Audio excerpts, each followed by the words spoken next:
ירוק זה, אוקיי. זה עובד, זה בסדר. בקיצור, אז יהיה לנו עכשיו 3 פרספקטיבות מתוך השירות הציבורי, 3 פרספקטיבות של רגולטורים שונים. זה יצא לנו טוב לענות לכל הדברים שהותחו פה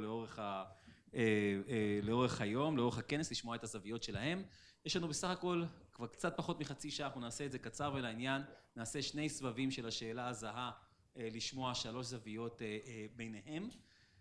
אני אציג אתכם בהתחלה ואז נעשה פשוט שיהיה לנו את הסבב כמה שיותר מהר. אז יש לנו לימיני דוקטור רועי שטיין, ראש תחום מוסדות ושווקים פיננסיים בנק ישראל, מר אילן גילדין, כלכלן ראשי ויועץ אסטרטגי לראש רשות ניירות ערך, ועורך דין טל הפלינג, יועצת בחירה לממונה על שוק ההון, ביטחון וחיסכון.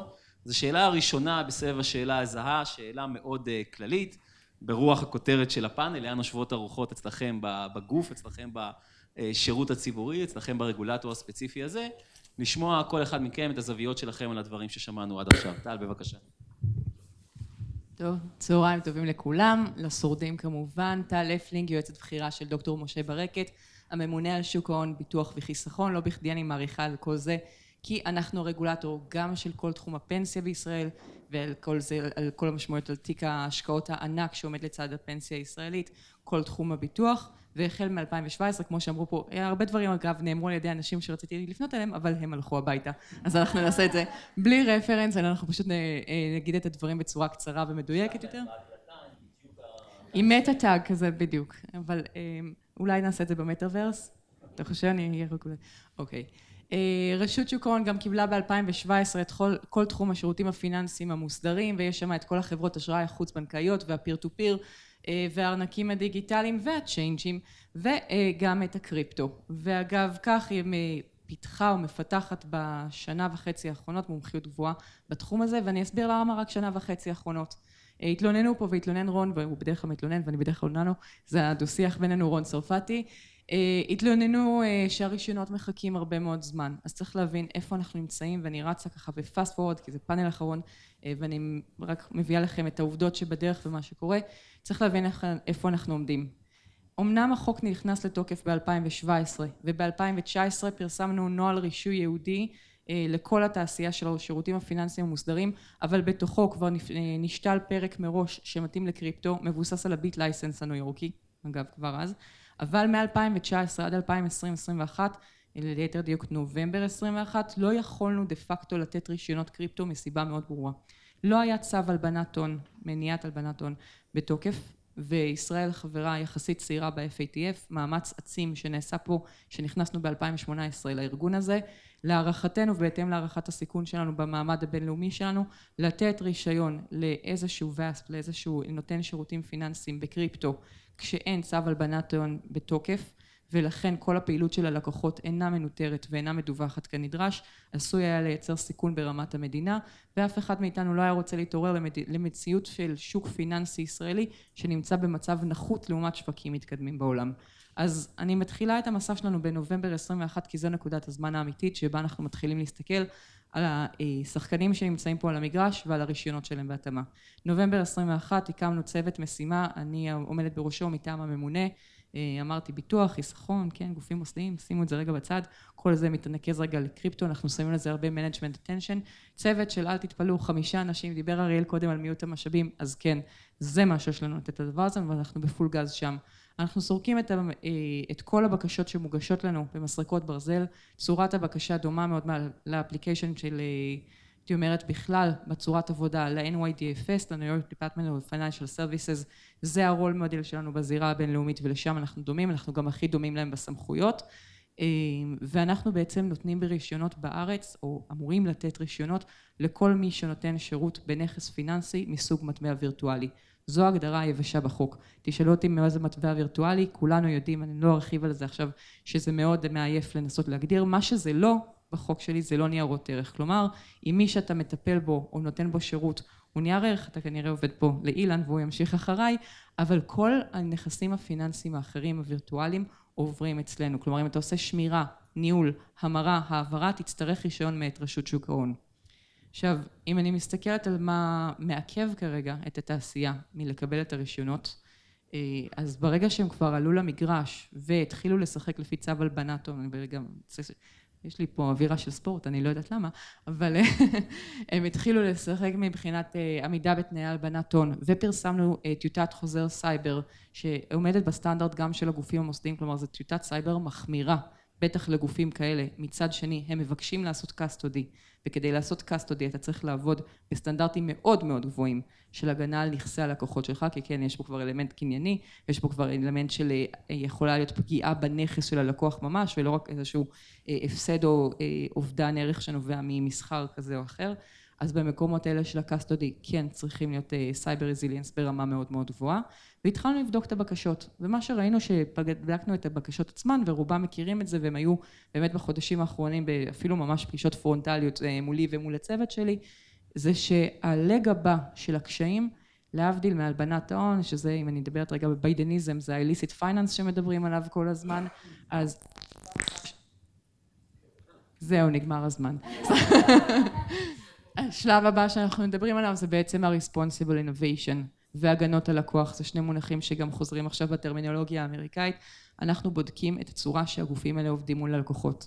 עכשיו, יש פה הרבה חדשנות, אבל בינתיים מי שלפי החוק הישראלי מגיע בפאנל לקבל רישיונות, זה בעיקר CFIs, די פשוטים, ברוקראז'ים, קרנות נאמנות, עורכי מדדים. אני בכוונה מדברת רגע בשפת ניירות ערך, כי רוב המודלים העסקיים שאנחנו רואים, אם לא כולם, זה בעצם מודלים שאנחנו מכירים עולמות ניירות הערך, או הבנקאות, כן, אני רגע אגיד את זה בתכלס, זה סוג של new dog all tricks, ואלה כלים שאנחנו כרגולטורים פיננסיים יודעים לעבוד איתם, אוקיי? עכשיו, מה אנחנו רואים בשטח? קודם כל, הסכמי אחריות לקוח, שאין אחריות ללקוח בשום מצב ובשום דרך, אוקיי? אנחנו לא צריכים להגיע עד היום שניפגש בבית משפט, או שהלקוחות יצטרכו לתבוע בבית משפט, כדי להבין שיש קושי מהותי עם הדבר הזה, כשמישהו הוא קסטודיאן, יש חוק השומרים, וזה נזרק פה קודם באוויר, ויש גם איזה שהן פרקטיקות סבירות של האם זה חוזה אחיד כן או לא, אז לא. כשאני רואה ב-day one מישהו שהוא קסטודיאן, ואומר אין לי אף אחריות ללקוח, והם עבדו כל נכסיך במרמה, גניבה או בכל דרך אחרת, זה לא אשמתי ותסתדר לבד,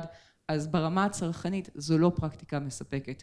אם אני רואה פרקטיקות של ברוקר דילר, ואין לנו חוק ברוקר דילר בארץ, כן? אבל אנחנו מספיק אינטליגנטים לקרוא גם באנגלית ולהבין שעקרונות בסיסיים כמו best execution כלפי הלקוח שלך, והוגנות בביצוע הפקודות, ולוודא שמנגנוני התגמול לא כאלה שמייצרים אינסנטיב לבצע פקודות שהם לרעת הלקוח. או לחלופין שיש לך עסקאות קאונטר פארטי, כלומר הבית עושה עסקאות מול הלקוחות בצורה לא מבוקרת, בצורה שלא שקופה, שמעלה חששות לניגודי עניינים. כל אלה נקודות שבמעט מאוד שחקנים שיש לה מגרש כרגע חוזרות, ובמקומות האלה אנחנו פשוט דרך הסמכות שמוקנית לנו מהחוק, החוק נותן לנו סמכות סופר רחבה, אנחנו פותרים את זה כבר במעמד הרישוי. ולמה? כי ציינה פה קודם, ג'וליה מבאפין, אני לא יודעת אם היא איתנו, היא אמרה שלה יש רק 24 רישיונות קסטודי בפייפליין, רק על הקסטודי, אז אצלנו יש עוד אפילו פחות, אני חושבת שיש לי בערך 5 או קצת יותר או קצת פחות גופים שבכלל עומדים בסטנדרט של מסוגלים להגיע לכדי רישיון, ואם אני אתחיל עכשיו להוציא רגולציות רוחביות לכל line of business לכל אחד מהם, אז הם כנראה יחכות 20 או 30 שנה, מה שיותר פרקטי לעשות זה לעבוד אגב הרישוי. והכוונה היא שכששחקן מקבל את הרישיון הנחשף, כמו שהם מדברים עליו פה בתעשייה, אז גם הצרכנים יודעים, לא רק המדינה רגועה מבחינת הלבנת הון וכל יתר הסיכונים המקומיים נקרא לזה, אלא גם הצרכנים יודעים שהם עלו לפלטפורמה שיש בה הגנות לקוח סבירות לכל הפחות, וסוג הפעילות שמתבצע בה הוא לא מנצל לרעה את נכס הבסיס הספציפי הזה כדי להשתמש בכל מיני פרצות. אני באמת לא חושבת שהתעשייה הזו דומה לבינאריות ולא לפורקס ועוד כל מיני ול-CFDs שאלו פה. אני חושבת שהתעשייה הזו בבסיס שלה זה הבנקאות הבאה וזה הברוקראז'ים הבאים, ואם נסתכלים אפילו סמארט קונטרסט של ביטוח זה לגמרי המבטחים הבאים, והבסיס צריך להיבנות היום וצריך להיבנות נכון כדי שזה באמת יגיע לשם. אז זה ככה מה שעל שולחננו וזה מה שאנחנו עושים. ואני חושבת שבהינתן שאנחנו ביולי 22, כל השחקנים הרלוונטיים בתעשייה כבר יודעים כרגע מה ה-roadmap שהם צריכים לעמוד בו כדי להגיע לפיינל של הרישיון, כלומר זה די שקוף מולם והם יודעים, והם אפילו בקשרים פרונטליים איתנו, אז אני דווקא לא כל כך מתרגשת מטענות על המון זמן ברישיון. כן, אז תודה רבה, קודם כל אני שמח להיות בפאנל הזה עם האנשים המאוד מכובדים האלה שאני יושב איתם בהרבה פאנלים על הנושא הספציפי הזה, ואני אתחבר למה שאמרה טל בנוגע להבחנה בין ניירות ערך וכל השאר. תראו, כשחשבתי על זה קצת כלכלית, אז כל תעשיית הקריפטו כיום לפחות ביום טוב היא גרוסו מודו $1 טריליון. equities worldwide הם קצת מעל $100 טריליון. real estate בסביבות $400 טריליון. זאת אומרת, הזמן שאני מקדיש לזה, אני מרגיש, הוא לא פרופורציונלי למהות האינטריסטית של הנכס. ואז נשאלת השאלה, למה אני מקדיש לזה זמן לא פרופורציונלי, כשאני ככה מנסה לנתח את זה לוגית? והסיבה הראשונה, שיש פה מאפיינים, ואני אמרתי, גם התראיינתי על זה, יש פה מאפיינים שמאתגרים אותנו כרגולטורים פיננסיים, כי הם לא נכנסים לשבלונות שאנחנו מאוד אוהבים לראות. האם זה נייר ערך, האם זה סחורה, משהו באמצע, טוקן שמכיל חלק מהזכויות הכלכליות, או חלק אחר שלו, או רק את ההצבעה, או רק את השימוש, או דברים שמאתגרים אותנו מצד אחד. מצד שני, זה מאוד מאתגר אותנו בפן הפרוד, המרמה, הפרוד, ה-illicit activity. זאת אומרת, שני הדברים האלה בתעשייה הזאת בעיניי הם הולכים יד ביד, ושני הדברים האלה הם מאוד רגישים מבחינתנו. גם האינובציה הפיננסית וגם הפרוד, ובגלל זה אני מרגיש שאנחנו מקדישים לזה זמן שהוא אפילו במידה מסוימת לא פרופורציונלי למהות האמיתית של זה. That said, אנחנו התחלנו ללמוד את התחום ואנחנו לומדים אותו באופן רציף. כמו שטל אמרה, זה לא תמיד בא לידי ביטוי ביחסי ציבור, כן? ובאמירות מכמה סיבות. אחד, זה שמיזמים רבים הם לא רלוונטיים לשוק הישראלי. אנחנו רואים אותם בעולם, הם לא נכנסים לכאן מסיבות כאלה ואחרות. בעיקר רגולטוריות, לפעמים זה לחיוב, לפעמים זה לטובה. צלזיוס לדוגמה, ישראל הייתה אחת מהחמש מדינות היחידות בעולם שצלזיוס לא פעלו בהם, כי הם פחדו מהרגולטורים הפיננסיים.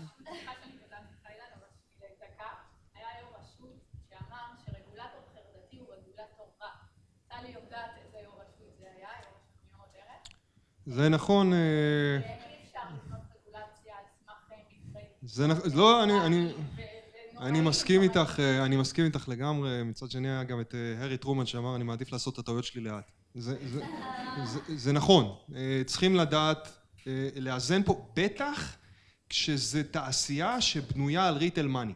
אם זה הייתה תעשייה, זה אחד מהחידושים הפיננסיים הראשונים שלא נבנה מלמעלה, הוא נבנה מלמטה. כלומר, בדרך כלל זה מגיע מרמת המוסדיים, שמקבלים איזה מוצר סקסי לידיים ככה, והם מתחילים להתנסות בזה, זה מתחיל לרדת ל-hedge fund, ובסוף זה מגיע לריטל. פה לא, זה מתחיל מלמטה, ומתחיל לזלוג למעלה, שזה דרך לא טריוויאלית לחידוש פיננסי, בוא נגיד ככה.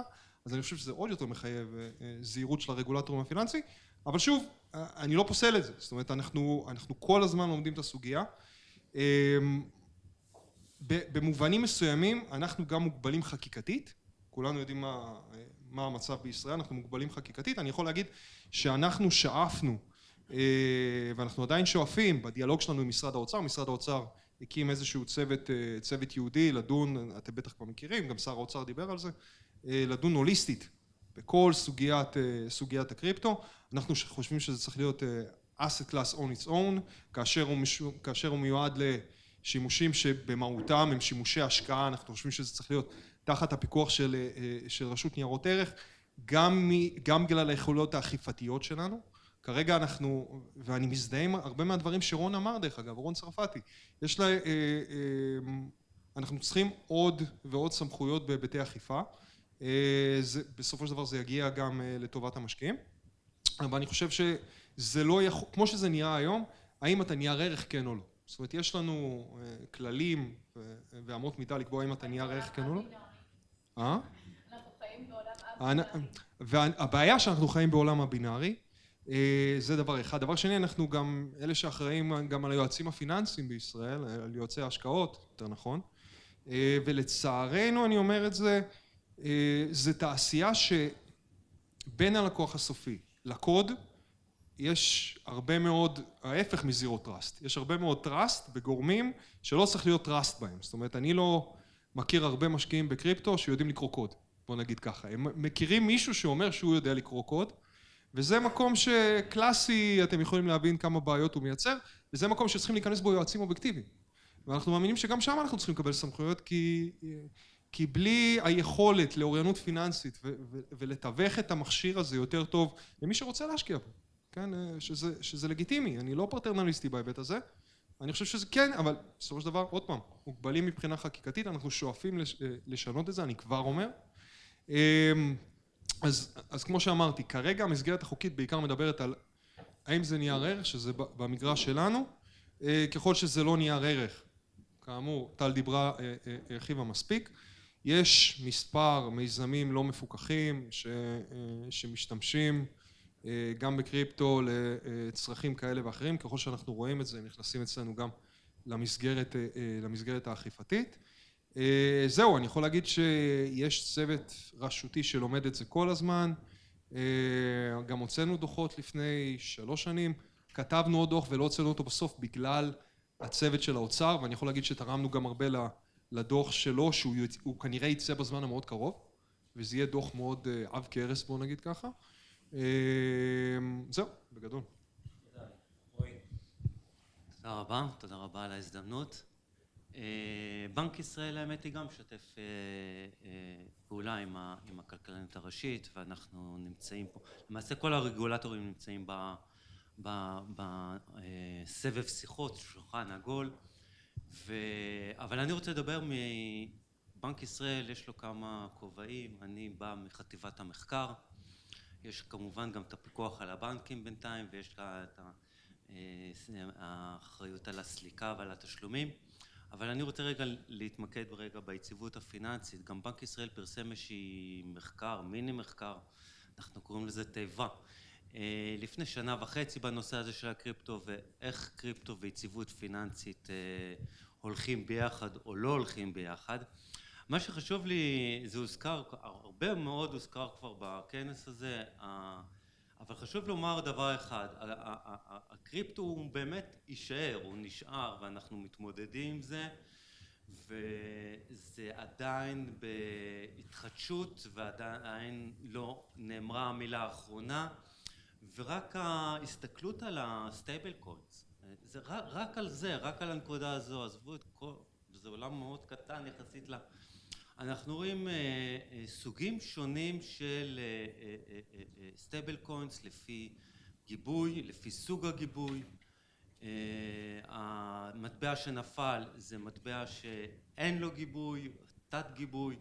יש 2 מטבעות שהם מגובים ממש בדולרים, אחת נתפסה כבר ונכנסה, השנייה לא נתפסה, להפך היא דיווחה רק לפני כמה ימים על עודף נכסים על התחייבויות, ואנחנו רואים את האימון של הציבור מאותו אירוע שבעצם תתר נחלשה והסירקל והתגברה, וסך הכל אנחנו רואים את 2 המטבעות העיקריים האלו שהם לא נפלו בעקבות הקריסה האחרונה.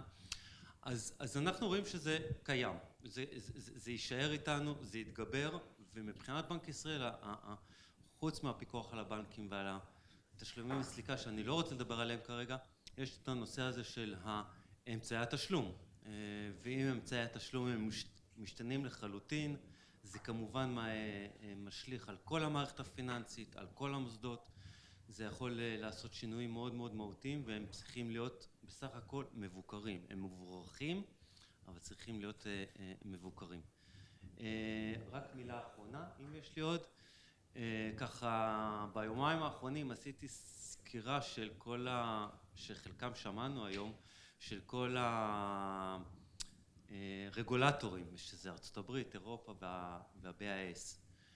כולם עדיין לא הגיעו לנקודה מאוד ברורה מה כן ומה לא. ה-BIS הוציא איזושהי הערות לציבור על חלוקה של נכסים יותר בטוחים ופחות בטוחים. אין אף אחד שעדיין בא והניח את הקלפים, את כל הקלפים על השולחן.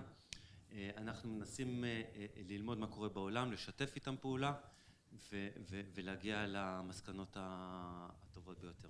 תודה רבה. טוב, מעולה. אז השאלה השנייה בסבב השאלה הזה נוגעת בדיוק לנקודה הזאת האחרונה של רועי, כי עוד משהו שעבר כחוט השני לאורך היום הזה, זה ההיבטים הבינלאומיים של הרגולציה הזאת, אולי הסוגיה הרגולטורית שמערבת היבטים בינלאומיים יותר מרוב הסוגיות האחרות. אז היה מעניין לשמוע את הזווית של כל אחד מכם, קצת התחלת לגעת בזה באמצע, על שיתופי פעולה שלכם עם רשויות מקבילות בחו"ל, איפה אתם לומדים מהם, איפה אתם מדברים איתם, איפה הטרייד אוף הזה בין לא להמציא את הגלגל ולחכות לראות מה הם יעשו, או שבעצם אם כל רגולטור יחכה, אז בסוף נגיע לאיזושהי בעיה, איך כל אחד מהזווית שלו.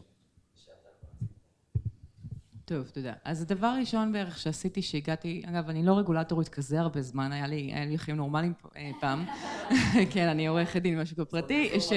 כן, אז הצטרפתי לרשות באמת בסוף 2018, ודי מהר הבנתי מה יש לנו שם, איפה הנקודות חולשה שלנו, ואמרתי, טוב, אז עם הקריפטו זה עניין, ואמרתי, בוא נחפש תשובות במישור הבינלאומי, אז ישר רצתי לצרף את הרשות, היא הייתה גם הראשונה שהצטרפה לג'יפין, של ה-Global Financial Innovation Network, שמי שהריץ זה FCA, ורצתי עוד כבר באותה שנה ל-IMF, היה להם ראונד טייבל פינטק, וגם הצטרפתי כנציגת ישראל לפורום הבלוקציין הבינלאומי של ה-OECD, אמרתי, שם אני בטוח אמצא תשובות, הם בטח כבר יודעים את הכל, אז זהו שלא. נתקלתי ישר בסיטואציה שכולנו עמדנו נבוכים, אני לא אשכח את זה, ישבנו באיזה חדר צידי בלונדון שם, כולנו, כן, יש לנו בעיה עם הקריפטו אקסצ'יינג'ס, אנחנו לא יודעים מה עושים איתם. ואז הבנתי שאוקיי, צריך להתחיל ללכת את הדרך עצמה, ופשוט ללכת בבוץ, אז אנחנו פשוט עובדים בדרך כלל, לפי, כמו שאמרתי, הסטנדרט של הניו יורקים, הביט לייסנס, להבדיל מגישת וויומינג, אנחנו יותר עובדים לפי גישת הביט לייסנס, גם הרגולטור שם בנוי מאוד מאוד דומה לנו, עם תפיסות דומות, עם גופים מפוקחים דומים, סוגי סיכונים דומים, אז השיח הוא שיח פורה. עם זאת, מצד שני, אני מסתכלת כל הזמן גם מה קורה באירופה, אז כאילו המייקה היא במצב מסוים, היא לא מתקדמת כבר איזה זמן, וגם היא כשלעצמה לא מספיק מפורטת כדי לייצר לנו כללי עבודה. הנקודה הכי ברורה, וגם העליתי אותה קודם לדוגמה, זו סוגיית הקסטודי. אז ג'וליה אמרה פה בתחילת היום, וישר, לא, אל תתבלבלו, דבר ראשון שעשיתי זה פשוט לרוץ עליה אחר כך ולשאול אותה איך עושים קסטודי בגרמניה, זה היה קצת לא מנומס. היי ג'וליה, I'm just saying that I was just saying that you just came off stage and the first thing I told you, hi, I'm Daryl from Israel, please teach me how you do custody in crypto. And that was the main thing that I wanted to say, and I'm giving it as an example of how quick and how soon we need to find solutions, and we look very, very bluntly in the international arena for solutions for that. So moving back to Hebrew for the rest of the audience. אז אנחנו מנסים ככה לצאת קדימה ולקרוא מה קורה, אבל אם אני מסתכלת בדיוק על טיוטת חקיקה האמריקאית שיצא, אז בפרק של הקסטודי לדוגמה כתוב, אנחנו נצא למחקר ונחזור לכם בסוף 23. אין לנו סוף 23, אני רוצה להוציא את הראשונות עכשיו. אז מה שקורה בינתיים, תשובה, היא לא שתולה שלנו. כן, היא חצי טרול, חצי שתולה. מה שקורה בינתיים, אז ככה, קודם כל אנחנו בשלבים מתקדמים מאוד של כתיבת הסדרה רוחבית לקריפטו יהודי, לקסטודי עם פרק יהודי לקריפטו. עכשיו זה יהיה קסטודי גם בפיאט וגם בקריפטו, שנוגע לכל מי שנותן שירות בנכס פיננסי. יש לנו היום הרבה גופים, במיוחד כאלה שעושים cross border payments, והם גם נותנים ממש להחזיק מין deposit account, או ממש חשבון יתרת עו"ש של הלקוח, אז גם שם עולות לנו שאלות של קסטודי והפרדת נכסים ודברים שהם היו אמורים להיות גיוון, אבל הם לא גיוון, ואנחנו רואים בתעשייה פרקטיקות מאוד שליליות של עירוב כספי לקוח והנוסטרו, בעיות של חלילה בהגעה לבנקרפסי, לך תחפש את הנכס שלך בתוך מסת הנשייה.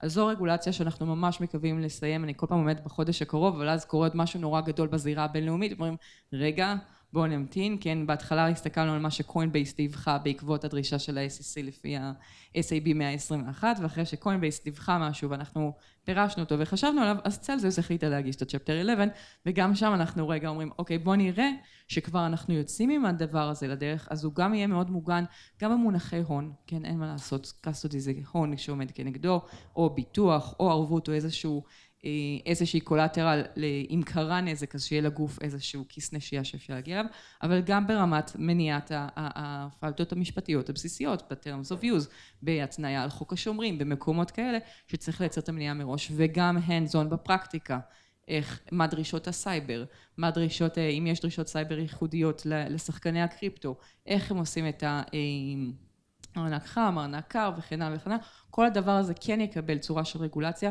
וכן, אנחנו נוודא שאנחנו לא עושים שום דבר שהוא לא נכון ברמה הבינלאומית, עם זאת אנחנו לא נחכה עד 2023 שהאמריקאים יוציאו את המחקר שלהם, כי רון ימשיך לצעוק עליי בכנסים, ואתה יודע, ואני גם לא אהיה פה, אז בכלל. ולצורך העניין הזה, אז זה משהו שהוא כן נעשה בזירה הבינלאומית, ברמות של הסגרה ועבודה כזאת, אז זה פחות המגרש שאנחנו נמצאים בו. זה יותר בעולם של למידת הסדרה רוחבית וממש למידה של תהליכי הרישוי של רגולטורים בחו"ל. סבבה? כן, אז אנחנו בקשר רציף, זאת אומרת, אנחנו בקשר רציף גם עם ה-SEC, גם עם ה-FCA, גם עם הצרפתים. אני יכול להגיד שחזרתי לא מזמן משיחות איתם בדיוק על הסיפור הזה, גם עם ה-FCA, גם בצרפת. להגיד לכם שהם הרבה יותר מתקדמים מאיתנו ברמת הלמידה? לא. להגיד לכם שהמיקה הולכת להיות מיושמת מחר בבוקר? לא. בהחלט יכול להיות שהם יעשו שינויים ותידחה. גם כאשר היא תהיה מיושמת, להגיד לכם שברמת בקאנטרי לבל, הם ימהרו להטמיע אותה ולא יעשו בה שינויים כאלה ואחרים, גם לא. זאת אומרת, זה סיפור שיקח בטח באירופה, ואנחנו בדרך כלל יד ביד באירופה במובן הזה. זה לוקח זמן, במזרח אסיה זה נע יותר מהר, צריכים להגיד את האמת. הם יותר, גם ברמת רגולציית ניירות ערך, הם מיישמים יותר מהר חידושים כאלה ואחרים. אבל היסטורית, וגם במקרה הזה, אני חושב שאנחנו יותר ננוע עם ארצות הברית ואירופה. זה ברמת העיקרון. כרגע זה בעיקר למידה. אני יכול להגיד לכם שאנחנו יושבים גם ביוסקו, שזה ארגון העל של רשויות ניירות ערך בעולם, ואנחנו דנים בזה הרבה. גם בצוות שלי של סיכונים פיננסיים וגם בצוותים אחרים. כמו שטל אמרה, גם בסוגיית הקאסטדי, גם בקאונטר פארטי ריסק, גם בעיקר מניפוליישן, דנים בזה המון בכמה ועדות במקביל, וזה בעיקר ברמת הדיונים כרגע, צריך להגיד גם את האמת, כן? אני רק אגיד עוד משפט אחד בענייני רגולציה, שקשור כמובן לבנק ישראל, אז זה ה-CBDC כמובן, שמענו מקודם את יואב סופר. לאחרונה ראיתי איזשהו שקף של כמה בנקים מרכזיים בעולם עוסקים בזה, אז אנחנו לאחרונה מגיעים למעל 80% מהבנקים בעולם עוסקים בנושא הזה של של ה-CBDC, של המטבע הדיגיטלי, והמודלים צריכים להיות בסופו של דבר לדבר אחד עם השני, ולכן אי אפשר לרוץ, שום מדינה לא תרוץ לבד בתחום הזה, וזה תוך שיתוף פעולה. זה מה שאני יכול להגיד כרגע. מעולה. אפילו עמדנו בזמנים. יש לנו זמן לשאלה או שתיים, שכבר אנחנו בחריגה. אפשר, המארגנות. בבקשה.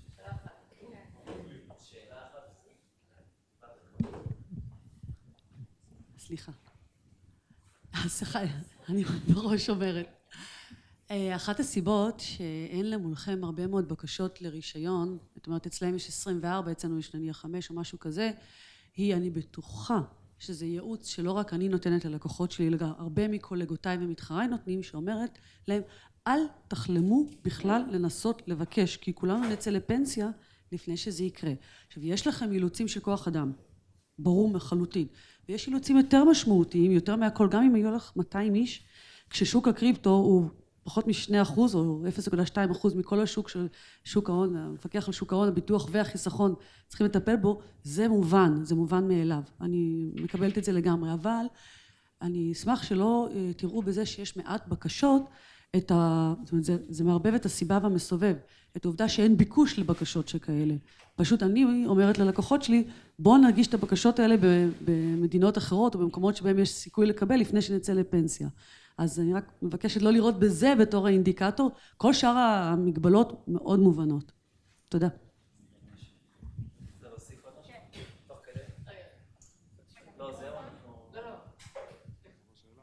זו הייתה שאלה או אמירה? התייחסות. אז רגע, עוד שאלה לליאת ועשה. נכון? כן, לא,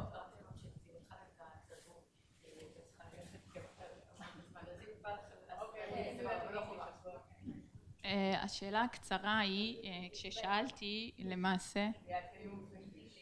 To English? No, I'm dropping the question.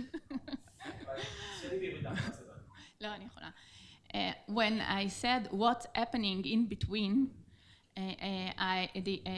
what I was trying to ask is, in other jurisdictions, when a company would want to act as with a new project or to establish a new project, In Israel, what we are basically see from the regulators is that the answer is no. The law doesn't prohibit the activity, but the regulators are.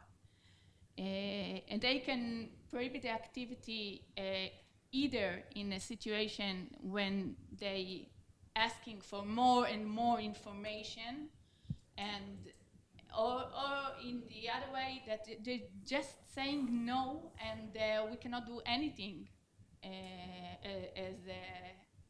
as lawyers or as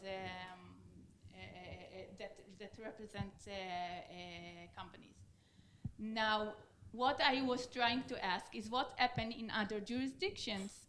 The SEC, the FCA, does they also say no to new projects and new developments and etc. If I will move back to Hebrew, זה מה שלימדו אותי בפקולטה למשפטים זה שאם החוק לא אוסר משהו אז הוא מותר. ובעולם הזה שיש לנו רגולטורים מאוד מאוד אקטיביים, אז המצב קצת התהפך. כאילו בעצם מה שלא מותר ברחל בתך הקטנה הפך להיות אסור. עכשיו אם זה פעם אחת יכול להיות אסור כי אין לנו, כי לא עונים לנו, כי מושכים זמן, כי מבקשים עוד מסמכים, ופעם אחרת זה כי פשוט מוצאים את הרוח מהמפרשים.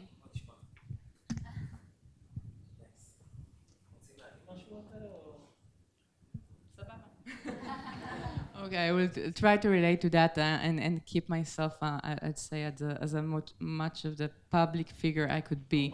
Yeah, well, I would say it like that. First of all, we're a governmental authority, and we're licensed. You've been granted our authority by law, and myself as a lawyer, I respect the rule of law first of all. Okay, and I think that the Israeli players, at least the ones that are under our supervision, meaning every virtual asset service provider, which is not a securities provider in some sort of way, is under our jurisdiction, including actually an exchange which calls itself an exchange, and I need to read all the securities law and apply them to their licensing. So what's happening in between? In Israel, they're quite lucky. You know why? Because if you were active by 2018 when the law was enacted first, so you have this permit to go on this ongoing permit. Why do I say that? Because that gives the industry a good perspective. Some of them are actually active from 2013. That's cool. It's okay. But we have got on this game as regulators in 2018, and as I said, actively only from 2021 because of the AMLA directive here that was missing. So in the between, the Israeli players have this small, I would say, so-called sandbox. It hasn't been called a sandbox by law, but they can operate. Their clients can use them, can also sue them in civil courts if required, and they're going along, okay? If you look at what's going on in the UK, for example, so they will try to apply probably for one of the cohorts of the FCA sandbox. They would get some kind of a capped license. They could not do all their activities, not in every sum. So I don't know if you prefer to be in Israel or in the UK for that because you have a top cap. And if you look at the States, well, I believe that as has been said here before on this stage and by Hester herself, if you tackle the US regulator on the wrong side, this is not a nice place to play or to be on. So this is for the in-between. I believe that the manner of legal risk management when you're a new startup, as Gal, I believe, Gal is the right, Gal, right? Okay. Gal has said, okay, you take chances, you have to take some risks, you have to learn to work with the regulator. And we ourselves, I'd say, as the capital markets authority representatives, we don't put how does it go down? We don't put the knife straight on your head. We go along. But we talk before, we hear a lot of new fintechs that are coming and presenting. We're trying to give the guidelines because we know what could be the right way for licensing. We give the license, the roadmap. Sometimes it's costly. Sometimes it's hard. Sometimes you need to change your business models. Yes, it's unclear yet. Yes, some of the business models, well, when someone operates a brokerage, and I definitely call it a brokerage, when you go and you buy for someone is Bitcoin on Kraken or Ether on Coinbase, and you bring it back here into Israel, and then you're a custody wallet, this is plain vanilla brokerage. And he totally is not aware of securities regulation, for example, and is saying, okay, I should be fair. I should not be in a conflict of interest. I should have some real basic. I'm not going into CPAC and the US acts of protecting those clients, but some basic client safeguarding, so that he could go along. We actually provided license for some projects. I'm not saying about crypto now, but other fintech companies, Blue Vine, for example. So they have a local representative here. It's a different name, but they came to us. We said with them, okay, those are your procedures from the States.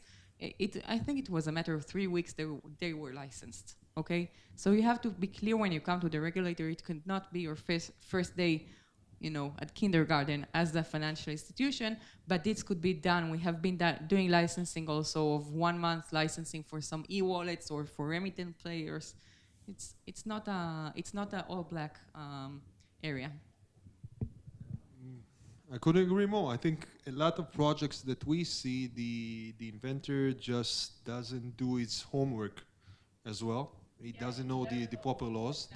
But even if it does its own work in the gray area, the completely gray area, there's a lot of stuff that isn't directly related to the regulation. Like I'm taking an example not from the securities law, but we saw a lot of inventors that basically said, well, the Israeli banks don't want to open bank accounts, so we want the regulator to force them to open, it's paradoxically, now, to enable us to work it. Now, if I'm a compliant officer in a bank, just think about the project, think about the risks that I'm taking, and think about my incentive, my economic incentive. They just aren't there. Now, if I work in the US and I have tens of banks to work with, maybe the economic incentive is there, but for the Israeli banks, it's more complicated, and it's extremely complicated for their inspector to force them to open bank accounts to inventors when the economic incentive isn't there. And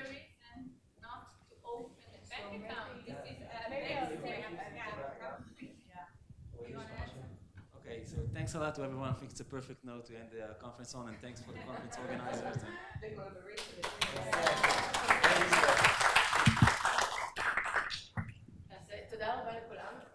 What we're going to do now, this was a great finale in terms of kind of wrapping up everything and tying Hester's talk with us and completing the notions the two other regulatory agencies spoke about in the morning, which is obviously TEX and AML, and you're completing the set of the big five in Israel. And what we're going to do now is I'm going to hand it over to Anat and to Liat. Liat is the head of the security and regulation at Rebbe.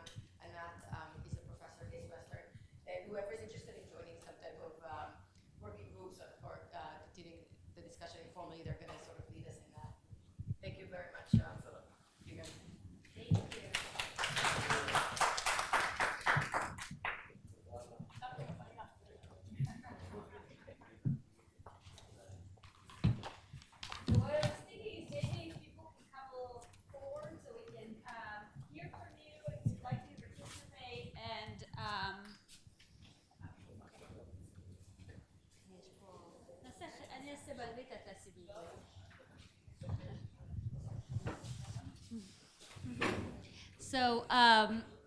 So we're gonna continue right away because, you know, of the timing. First, I want to thank our amazing organizers, Nitzan and Moran. Thank you so much. I think they deserve a hand quickly. Thank you so much for doing this. And I think let's first start with quickly introducing ourselves and what are some of the issues that we think should be addressed, and perhaps what we've been hearing here, and this is an amazing opportunity, is there is a desire to have established working groups. I have to say I did that at NYU and other fields as well, and it's been working really nicely. And I will probably take leaders to lead these groups as well. And what I love is the fact that the regulators are also on board on this, so because it's really such pressing matters. And I also want to hear from you. Are there some issues that you think should be brought up that were not brought up in our discussions with regards to what it is that we should be working on in terms of, think about best practices, right? So let me tell you a little bit about myself, and then I'll hand it over to Liad, and she can continue. So I'm a professor at Case Western Reserve University School of Law. And recently, by the way, I'm accessible. You can follow me on Twitter, on LinkedIn. You'll think that I'm just preoccupied with Elon Musk all day long, but no, there are other things that are, I'm working on as well. And one of the things here that I thought was very interesting is, on the one hand, we have this innovation, right? And on the other, we have this, some of the criticism in the United States with regards to our securities laws is, are they really answering the issues that these companies, these innovating companies, are grappling with, okay? And what is it that we should be doing? Because we want to encourage innovation on the one hand, right?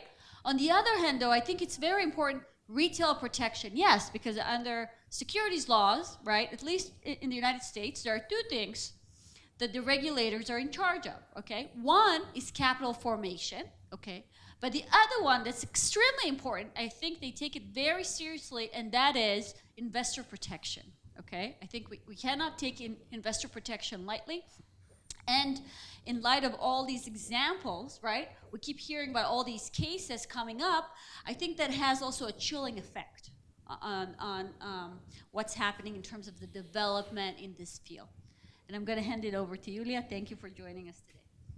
Thank you. I'm Liat Meidler. I'm actually the head of financial regulation and securities in Herzog Fox Neeman. Thank you, Nitzan and Moran, for inviting me. And my mom is also thanking you because she had the opportunity to see my son for more than half an hour. Basically, we were trying to write few articles regarding this subject. We are working closely with the regulator. Actually, if I don't have one conversation with the Israeli Securities Authority per day, I'm feeling a little bit disturbed. I know that I do not doing my job very well. And I completely agree that we need to have some kind of workshops or round tables that actually all the regulators will be involved, because in these fields, the fintech and the crypto, unlike other fields, they are, or traditional fields, nothing is traditional. Everything is combining together. You have one project that actually might be supervised by the Israeli Securities Authorities and the Capital Market Authority and the Bank of Israel, and everything together, and it's really hard to understand in Israel. I don't know how it works in other places in the world, but here in Israel, it's really hard to understand, okay, whom should I go to speak with right now? What type of question I need to ask? What will happen? Tal actually mentioned that they have this Horat Ma'avar for companies that used to work before 2019. So if I'm a new project, what is happening? I need to sit and wait until the regulators will understand and learn, as Ilan said, the material. So it's really important. So what I'd love to do is actually open the stage to you. I don't think you want to hear me anymore, right? I want to hear from you. Are there other issues? Are there any subject, any initiatives that you want to share with us and perhaps also get some volunteers in the room to start leading some of these groups. And what I was thinking is perhaps to divide these issues that the commissioner Pierce recommended, and to divide the groups based on these topics and to see what do people have interest in working on. What do you think about that? So, anybody wants to add any other issues here? Anything to say, any interest, anything that's already happening? Just tell us about your company, about who you are, what you're doing. Okay, I would say the contrary. Okay. I say that my phone is always open. My Okay. email is public, and many of you have my cellular phone as well, so whoever, yeah, well. Do it more civilized. Yeah. I would just say that we're very open to hear both formally and informally. Many people are coming to us and talking to me or my team on the phone or just in face and speaking about ventures. And we're ongoing progress, and you don't have to come with all the documents and say, okay, I applied. This is the full package of 100 something pages that you need to apply in order to apply. But we start speaking, we sit in a conversation, and we're saying, go over there, that would work. So whoever feels that he wants it, and we're very accessible, although we got many compliments today that we're not, but at the end of the day, we're accessible. You can access me, you can also access whoever knows Eli Tubal, which is the head of the division, and we have a small fintech team of people are dealing on this matter on a daily basis, so just we are always here for now. Thank you. Anybody else? I'm going to start calling on people. I do that in my classes all the time. I cold call. Maybe I'll start with Professor Reichman. I know you wanted to do some of that. Do you want to share with us a little bit? What are some of your ideas? I was eavesdropping during the session, so I'm curious. Yeah. So I think if I mapping the challenges ahead, I think that there are three things that in addition to what we've heard from the US, three things that we can actually contribute here if we bring the industry, the academy, and the government together. One is actually to clear the basics off the table, but the basics aren't clear yet. For example, is it stealable in the sense that who owns what? Is it ownerable? So everybody assumes that, yeah, of course it's an asset. I mean, you want to call it a coin, an asset, a stock, whatever, but it's still of value and therefore stealable, and therefore these things are not actually regulated well. So if we have a team of people from the industry, the academy, and the government, let's get those things that are less controversial off the table, even in the form of guidelines. Doesn't have to. Legislating through the Knesset, I think, is off the table for other reasons. Don't count on the Israeli legislature. It's easier, actually, paradoxically, it's easier to move the EU now, the EU top regulating bodies, than to move the Israeli legislature for reasons we won't get into now. So one thing it would be to get the basics off the table, and that's important for private law litigation, tort law, taxation issues. A lot depends on some basics. The second is actually the question of the intergovernmental challenge. And here, I'm just talking from our perspective in the academy. It's really difficult. I hear that it's really difficult for some agencies to work together in the government, the insurance people and the banking people, and then the cyber people, and the number of, and then the innovation authority. We have an innovation authority. There's a lot of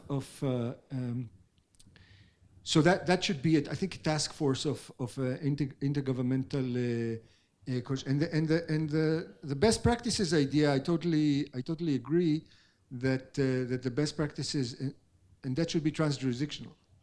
So to the extent we have lessons learned from other jurisdictions, I think that could be helpful.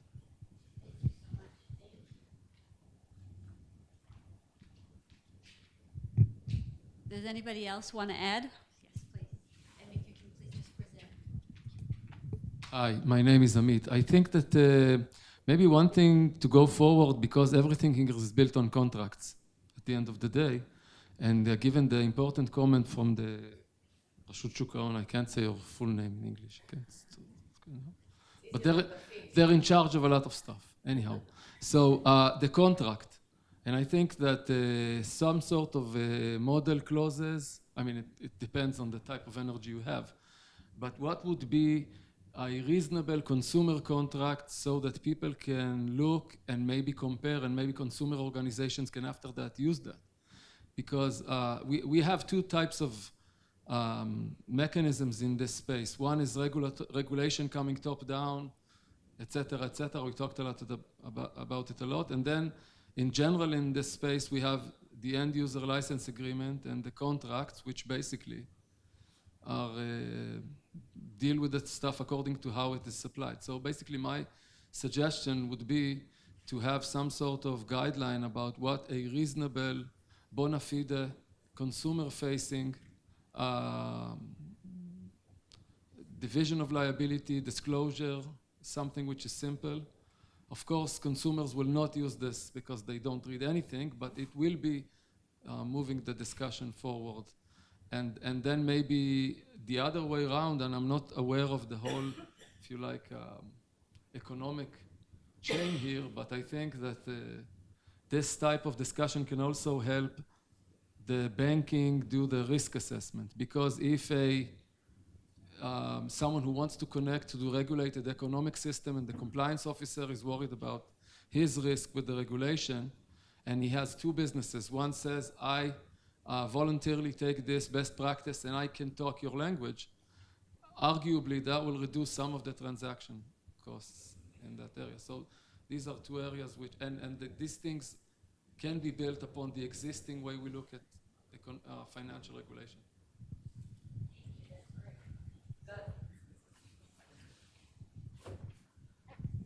I can suggest two things. One is a very concrete and sort of suggest like a give, and the other is maybe an ask. As a give, I can say you mentioned about the lack of resources in the government agencies here in Israel. The nice thing, well, compared to crypto people in the world, Israelis tend to like Israel, and I'm sure you can access anybody you want. But if there's any need for insight from the industry, even on a technical level of various things, you know, I think many people are happy to help. I know personally I can't talk for everyone, but you know, we're happy to spend time thinking through things, giving advice. We don't tell you how to regulate, we can tell you about the nuances of custody and MPC, right? We can talk about that all day. So that's happening. I think there's many people that I know who founded companies, sold them in the spaces, who are happy to talk about these things and give detail. So that's, you know, if anybody wants that, you know, feel free. On the flip side, I think there's an opportunity. I talked a lot today about the places where regulators are maybe not conducive to people who do things in crypto. What?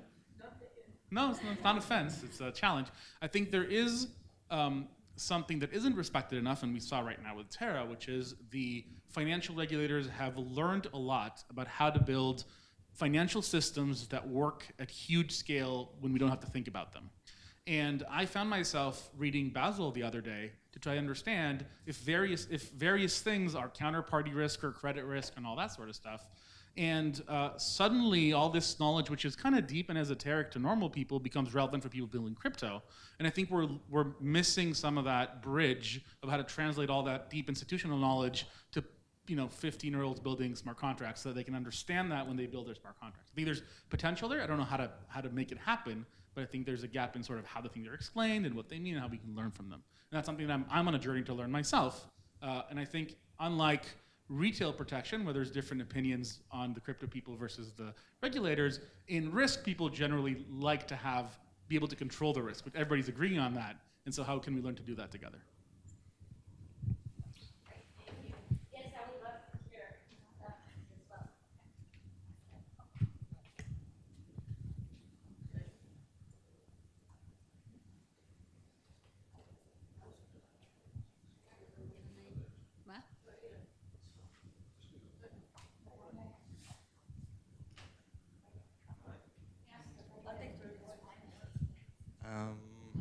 Two short things. One of them I'll say in Hebrew because it's the more cheeky one. My name is Dor. I used to work for the ISA. Now I work with Liat at Herzog, so I know both sides. The first thing is all the regulations and the regulators over here talked about the protection for investors. But in the meanwhile, what is really going on is that investors are going outside of Israel and putting their money and their savings in all kind of shady assets, or you can call it any name you like, but it's the same.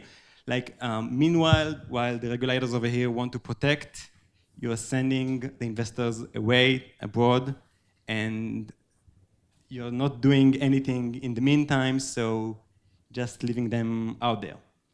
The second part, שאני אגיד בעברית, זה שברשות שוק ההון אני יכול להבין את העניין של המצוקת כוח אדם, אבל רשות ניירות ערך היא בעודף תקציבי. וכשרשות היא בעודף תקציבי, אז קצת מוזר להגיד שאי אפשר לספק לזה כוח אדם שיטפל בזה.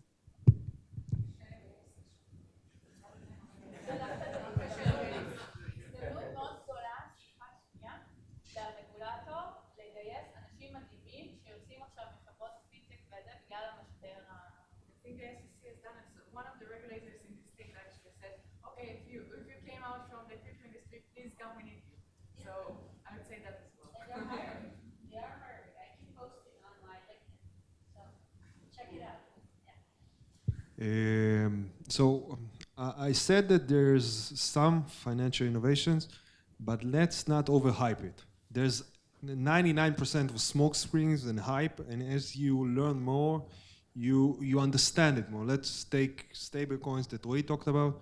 Stable coins, there's no financial innovation in stable coins. The best ones are money market funds, and the worst ones are ETNs. That's all. That's what it is. Exchange traded notes that are tracking some kind of financial assets. Could be coins, could be bonds, could be other cryptos.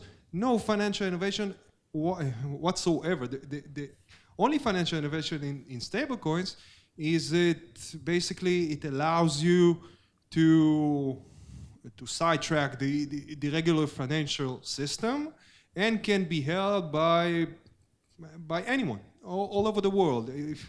If you live in I don't know, in Thailand or in Congo or in whatever, you couldn't probably trade ETNs. Now you can hold stable coins. That's the innovation. You should put it out there. Now I can. Now, and some of them are. We saw the Treasury report. They are supposed to be considered as money market funds. And they will be considered as money market funds. It's just a question of time. And I can go through a lot of the crypto sphere and just dissect it and see what's innovation and what's not. I'm not saying there isn't one, but it's 99% smoke screens.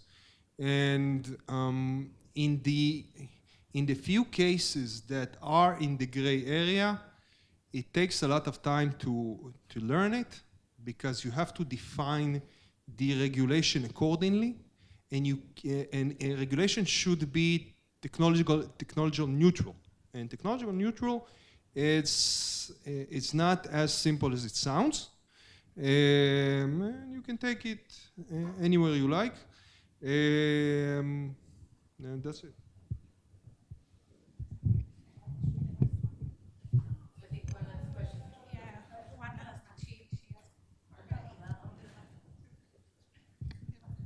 So the subject is financial regulation, and when we think about the subject of financial regulation, it's protection of markets, and then protection of market participants, and then also protection of investors. That's the last thing that you were saying. And here I completely agree with what Esther Pierce was saying. It's very important that investors, so it's not the task of a regulator to pay attention, to be like a parent. So, but investors should be able to take their own decision. And but in order to do this, they need to have some knowledge. And I think here's something that is missing, because blockchain is very complex, And people, like the normal investor, he just thinks, or maybe especially the ones between 20 and 30, because we now see that they are very interested in doing it, and maybe they just buy it and they have no clue what it is. So I think here is a great field of, if you think about a working group, like find a tool to explain it, so people know, investors know what they are doing. I mean, there are many YouTube videos and stuff, but it's not like giving a really good picture, and it's not reliable. So if you kind of develop something where it is explained what it is and what it can be used for, and maybe like a learning tool or something like this, I think that would be great. I love that idea. I don't know if Chancellor Gensler started doing that. Chairman Gensler, yeah, he started doing that on Twitter and on LinkedIn. Some of those examples of it. Yeah, I like that. Yeah. I have a dream. It is a bit rude, but writing on Mrs. Heffling's notes that the Israeli regulators appreciates the US regulations and the bit license activities and responsibility. And knowing that Case Western University should be packed with fantastic professors, such as yourselves as well, and Professor Beck having a lot of Israeli background knowledge and US law knowledge as well, and having HFN being such a huge, rich office, law firm, then my dream could be, and please let me know if I can fulfill that, that maybe the faculty, Case Western faculty of law, would create a model of internal regulation, voluntary regulation, and procedures, cyber-related, consumer protection related, and of course capital markets regulations related as well, so that many others would be able to not necessarily copy as is, because you need to customize it for each client. I'm worried about law firms as well, but to utilize that as a base model. And my dream would be that such a document would be created that would pass Mrs. Heffling's criteria. Could that be made? Could that be possible to? It's a dream. I know, I've been rude. Oh my God, so I get to answer that. No, I'm joking. Well, first of all, I think what I've done before, and I'm happy to do that, but I do think there has to be partners here. And that is what I've done, at least with regards to benefit corporations. So I don't know if you're familiar with that as well. In the United States, we have a lot of issues with those certification of these companies.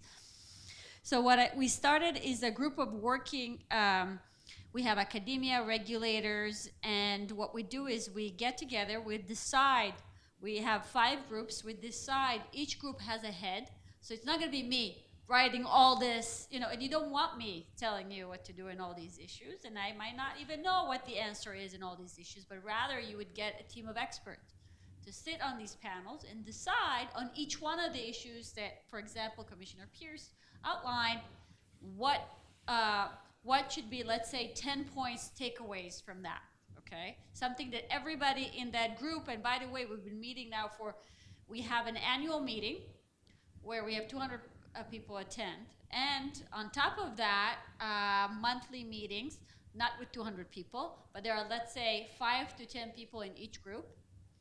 And there's a group leader that takes on that particular issue.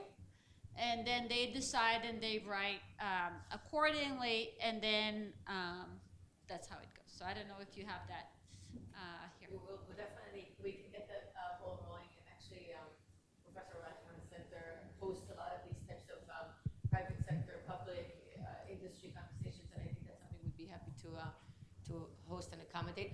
I don't want to keep everyone here for too long because we're at the end of the day, and actually the woman of the hour is at the door, so I want to thank Lily for putting this insane conference together within like a month and a half, like 0 notice in terms of prep time and getting the funding. Partly thanks to Professor Reichman and the other partnerships, and thank everyone really for coming here and making the effort and being nerdy enough. This